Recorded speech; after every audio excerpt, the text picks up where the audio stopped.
السلام علیکم ورحمۃ اللہ وبرکاتہ۔ کیا حال ہے سب دوستوں کا؟ ٹھیک ہے؟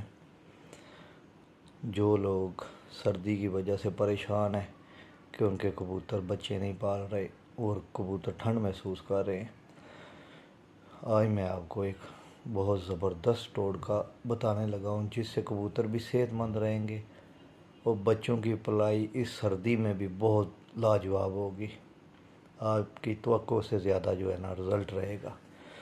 کرنا کیا، آپ نے 1 کلو مچھلی لینی ہے، دیسی مچھلی، جو فارمی نہیں لینی۔ کوئی بھی مچھلی لے لیں، بے شک سستی والی لے لیں، لیکن جو طاقتور مچھلی ہے دیسی وہ لے لیں 1 کلو۔ اس کا سر وغیرہ اتار کے صفائی کروا کے اس کا قیمہ بنوا لیں۔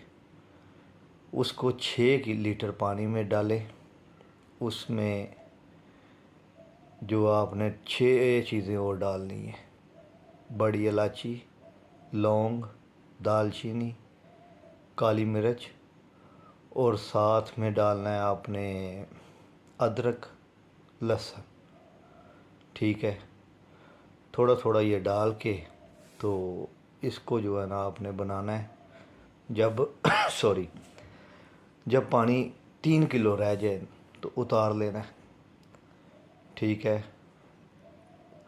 اور اس کو بعد میں آپ نے کپڑ چھان کر لیں یا پونی کے ساتھ، جس میں کانٹے وغیرہ نہ جائیں۔ پانی 3 لیٹر ہو جائے گا۔ یہ والا پانی آپ نے لینا ہے 1 کپ، اور اپنا جو پانی ڈالتے ہیں کبوتروں کو 2 لیٹر والا، اس میں یہ مکس کر کے یہ کبوتروں کو پلائیں ہفتے میں ایٹ لیسٹ 2 دفعہ۔ آپ کے کبوتر انشاءاللہ یہ سردیاں بڑی سکون سے گزاریں گے۔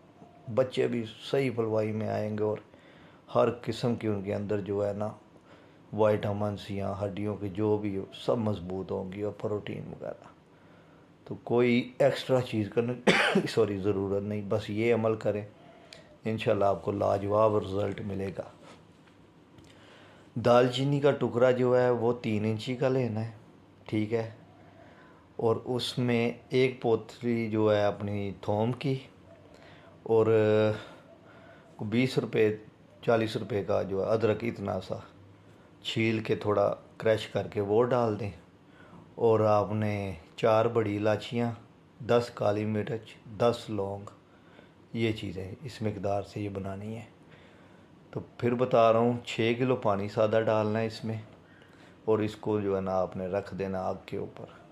اور جب 3 کلو رہ جائے پھر اتار کے تو اس کو اچھی طرح سے پون کے کبوتروں کو یہ والا پانی بنا کے دیں۔ انشاءاللہ یہ سردیاں میں آپ کا کبوتر بیماریوں سے بھی بچے گا، سردی سے بھی بچے گا، اور کبوتروں کو پلوائی بچوں کی بہت زبردست ہوگی۔